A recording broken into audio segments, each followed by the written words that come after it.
इंदौर में देवी अहिल्या विश्वविद्यालय ऑडिटोरियम में रविवार 6 नवंबर को पहला सोशल मीडिया कॉन्क्लेव आयोजित हुआ। इस कॉन्क्लेव में टेलीविजन, पत्रकारिता और सोशल मीडिया की कई जानी मानी हस्तियों ने देश भर से आए श्रोताओं को संबोधित किया। कार्यक्रम में वक्ता के रूप में टीवी और सोशल मीडिया में देश के जाने माने पत्रकार, टाइम्स नाउ नवभारत के सुशांत सिन्हा, टीवी पत्रकार और सोशल मीडिया का एक बड़ा नाम ऋचा अनिरुद्ध, तीसरे वक्ता रक्षा और साथ ही में विदेश मामलों पर टीवी डिबेट और सोशल मीडिया में अपनी बेबाक राय रखने वाले major Surendra Punia, data analyst doctor Gaurav Pradhan और जाने माने टीवी पत्रकार पिनाज त्यागी ने देश भर से चुनकर आए सोशल मीडिया सेलिब्रिटी, इन्फ्लुएंसर, साथ ही में एक्टिविस्ट और पत्रकारों को संबोधित किया। कार्यक्रम के मुख्य वक्ता सुशांत सिन्हा ने नए भारत में सोशल मीडिया का महत्व और राष्ट्र हित में सोशल मीडिया की भूमिका विषय पर संबोधित करते हुए कहा, मंच पर जितने लोग मौजूद हैं और जो लोग यहाँ आए, सबका बहुत स्वागत और धन्यवाद कि आपने यहाँ बुलाया, मौका दिया। विनीत जी ने शुरू में एक बात कही कि जो पहला पोस्ट सोशल मीडिया पे डाल देता है उसको फायदा रहता है, पर सर उसको एक नुकसान भी रहता है। कल को बवाल हो तो वही फंसता है कि शुरू इसी ने किया था। तो मैं ठीक हूं, तीसरे नंबर पर हूं, मामला अपना जम जाएगा। पर मुझे ऐसा लगता है सोशल मीडिया पर चर्चा करना आज की तारीख में बहुत जरूरी हो गया है, और इसकी वजह मैं ये मानता हूं, मैं गंभीर शब्द का इस्तेमाल कर रहा हूं और वो बताऊंगा क्यों। मैं मानता हूं कि वी आर एट वॉर। हम सब इस वक्त एक युद्ध क्षेत्र में, और मैं जब आगे बात करूंगा तो आपको बताऊंगा कि मैं ऐसा क्यों सोचता हूं। लेकिन सोशल मीडिया की चर्चा करने के लिए आज हम कहां से कहां, किस बदलाव के दौर में खड़े हैं, आपको यह समझना हो तो मैं आपको एक उदाहरण देता हूं। एक बार की बात है, शायद महाराष्ट्र में कहीं पर बाढ़ आई हुई थी और वहां पर संघ के लोग, जैसा संघ का बेसिक स्वभाव है, मदद करने के लिए पहुंचे हुए थे। बहुत पहले की बात बता रहा हूं। तो वहां पर डॉक्टर हेडगेवार पहुंचे और वहां पर एक बड़ा सा बैनर लगा हुआ था कि संघ के लोग ये मदद कर रहे हैं। तो डॉक्टर साहब ने सबसे पहले कहा कि आप ये हटा दीजिए पोस्टर और मदद में लग जाइए। जब मदद हो गई तो किसी ने उनसे पूछा कि ऐसा क्यों किया, लोगों को कैसे पता चलेगा कि संघ ने यह मदद की है या आरएसएस के लोगों ने मदद की है। तो डॉक्टर साहब ने कहा कि यह जरूरी नहीं है पता लगना कि किसने मदद की है। जरूरी यह है कि लोगों के अंदर यह भाव ना आ जाए कि अगली बार कोई ऐसी घटना होगी तो संघ हमारी मदद के लिए आएगा और बाकी लोग बैठे रहे।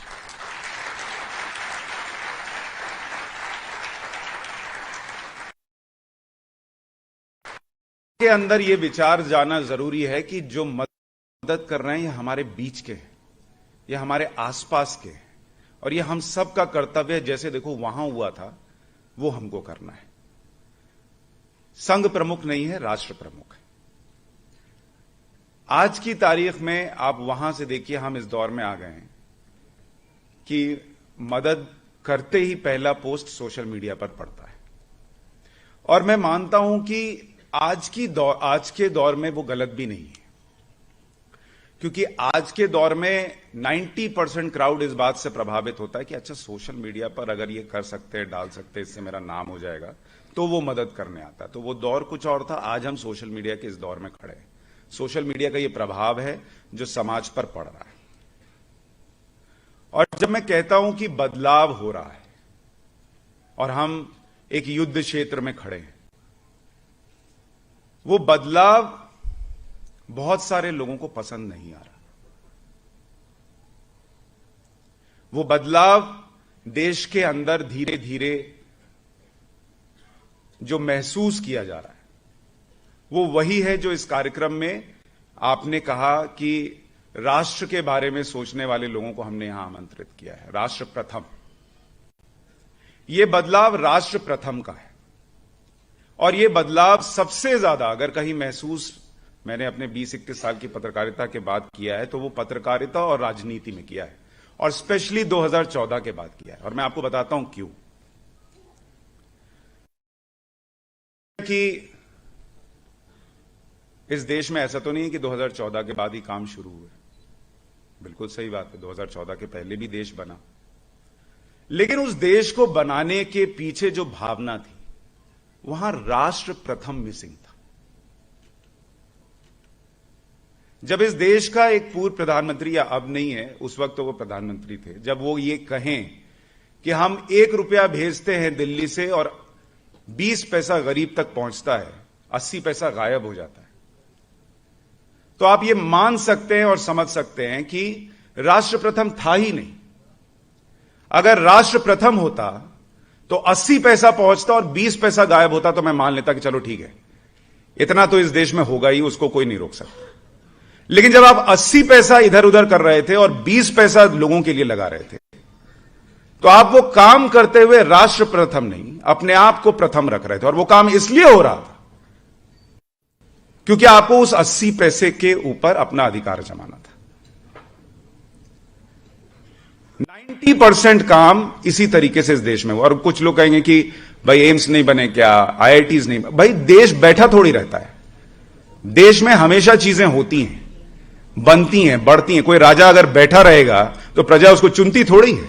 आप काम करेंगे, लेकिन काम करने का भाव क्या है। 2014 के बाद बतौर पत्रकार मैं आपको बता रहा हूं, मैंने ये महसूस किया कि आज जो चीजें हो रही हैं उसमें राष्ट्र प्रथम नजर आता है। जब आप ये कहते हैं कि 370 हटेगा तो हटेगा, और वो हट जाता है,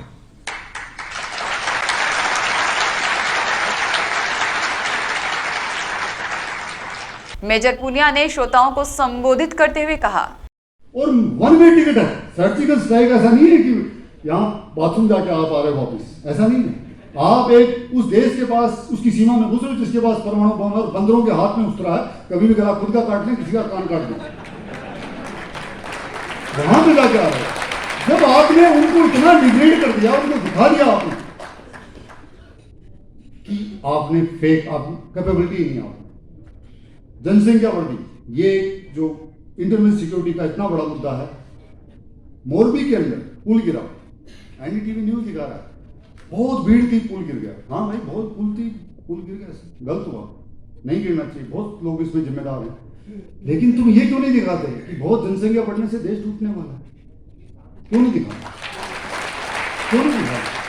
दोस्तों, जब अयोध्या में राम मंदिर की जो पूजा हो रही थी, मूर्ति स्थापना रखी जा रही थी गर्भगृह में, मैं घर पे बैठा और मेरे पिताजी खेत में बूढ़े आदमी थे, तो वो भी आ गए कि आज देखते हैं कि भाई भगवान राम का चलो फाइनली हमारे जीत कुछ तो बन रहा। सब बैठे, तो मैं बीच बीच में मैं चैनल चेंज कर रहा, तो वो इतने दुखी हुए, क्या देख रहा तू एनडीटीवी में, बार बार क्या देख रहा? तो मैंने एनडीटीवी लगाया, तो एनडीटीवी में आने वाली खरीफ की फसल में ये होने वाला है, किसानों को ये होने वाला है, पूरे देश में गर्भगृह दिखाया जा रहा है और वहां पे रबी की फसल दिखाई जा रही है। थोड़ी देर बाद में मैंने वापिस चेंज कर रहा था, तो बोलता है कि 3 महीने बाद में जब बारिशें खत्म हो जाएंगी फिर डेंगू होगा, क्या क्या होगा, फिर डेंगू की बात चल रही है। 1.5 घंटे बाद में देखा तो यूरोप के किसी म्यूजियम जो जू होता है उसमें भालू ने ये किया, चिंपांजी ने ये किया। ऐसे यार क्या सीन है, मतलब ये एक अलग नैरेटिव है। वो दिखाने नहीं चाहते उन चीजों को कि आप जाग गए। जिस दिन जाग गए ना, आप कान पकड़ के उनको नीचे बैठा देंगे, वो आपको जागने नहीं देना चाहिए। कई बार जो नया एक नैरेटिव देश में तैयार हो रहा है, सोशल मीडिया कैसे काम करती है अंशुल बताएंगे, लेकिन मैं आपको बता रहा हूं, मैं यूएस गया, आप कैलिफोर्निया में जाइए, टोरंटो में जाइए, अरविंद केजरीवाल के लिए 50-50 लोगों की टोली बैठती है, खालिस्तानी लोगों की, और एक एक आदमी 100 सोशल मीडिया के अकाउंट हैंडल करता है, ट्विटर के अलग अलग नाम से, इकबाल, राम सिंह, श्याम सिंह, सनी, ये वो नम्रता, सब फेक अकाउंट, सब आपस में मिले हुए। एक ट्वीट होता है उसको वो शेयर करना शुरू करते हैं, एक ट्वीट होता है उसको रीट्वीट, ये मतलब एक आदमी जब आपने ट्वीट किया, मैंने 50 अकाउंट से उसको रीट्वीट किया, फिर आपस में किया। सोशल मीडिया का जो एल्गोरिथम है ट्विटर का, उन्होंने केजरीवाल की जो ये अर्बन नक्सल्स की टीम है, ट्विटर के एल्गोरिथम को उन्होंने मात दे दी, खत्म कर दिया उसको। जब चाहते हैं, जैसे चाहते हैं वैसे लोग करते हैं। वो आदमी जो कहता था कि राम मंदिर की जगह कोई हॉस्पिटल बना दो, वो ये कर दो, वो आदमी आज कह रहा है कि मैं राम मंदिर के दर्शन कराऊंगा और आपको समझ में नहीं आ रहा। ये एक पूरा बना बनाया किस्सा है जो हर आदमी अलग अलग तरीके से अटैक कर रहा है। और जो इंटरनल सिक्योरिटी है, देश को बाहर से नहीं तोड़ सकते आप, सेनाएं इतनी मजबूत हैं कि वो उसका मुकाबला कर लेंगे, लेकिन देश के अंदर जो हो रहा है, पॉपुलेशन कंट्रोल, डेमोग्राफी जो चेंज हो रही है, केरला में, बंगाल में, कश्मीर में पहले हो गया, ये जो असंतुलन हो रहा है और जो फोर्स रिलीजियस कन्वर्जन हो रहा है, अगर आपने नहीं रोका तो थोड़े दिनों में, थैंक यू वेरी मच, बता रहा हूं, सही बता रहा हूं। डॉक्टर गौरव प्रधान ने संबोधित करते हुए कहा, तो मुझे वहां की चिंता नहीं है कि military power, economic power, technical power, हम सुपर पावर हैं, बनेंगे, जहां नहीं है वहां बनेंगे, लेकिन हम विश्व गुरु तब तक नहीं बन सकते जब तक माताएं अपना रोल अदा ना करें।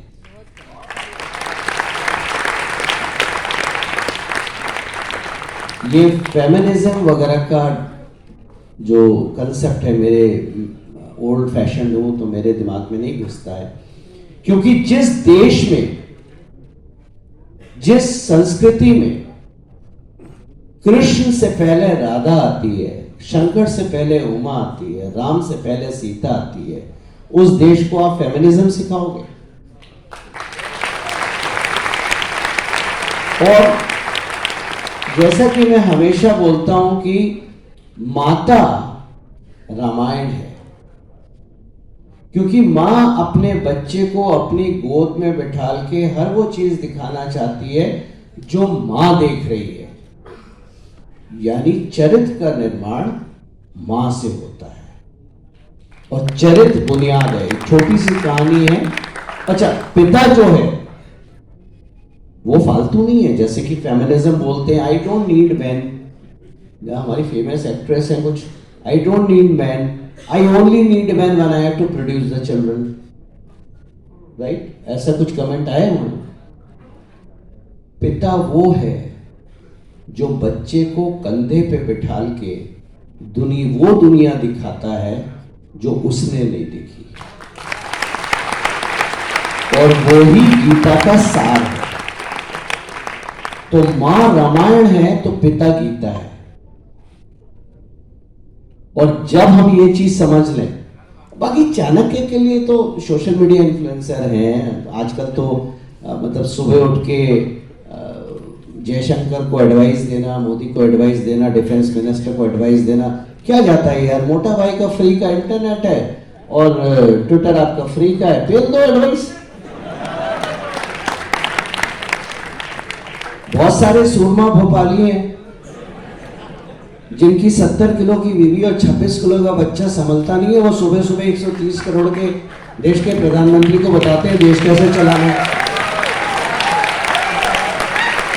कार्यक्रम के मुख्य वक्ता सुशांत सिन्हा ने सत्याग्रह न्यूज मध्य प्रदेश चैनल से बातचीत में सोशल मीडिया कॉन्क्लेव के आयोजन पर प्रतिक्रिया देते हुए कहा, उसके बारे में कुछ बताएंगे? बहुत अच्छा कार्यक्रम रहा और बहुत अच्छा क्राउड था, और बाकी जो पैनलिस्ट थे उनको भी सुनने में काफ़ी अच्छा रहा, और मुझे उम्मीद है कि देश के निर्माण में, देश को आगे ले जाने में इस कॉन्क्लेव में जो बातें हुई हैं उसका योगदान रहेगा। बहुत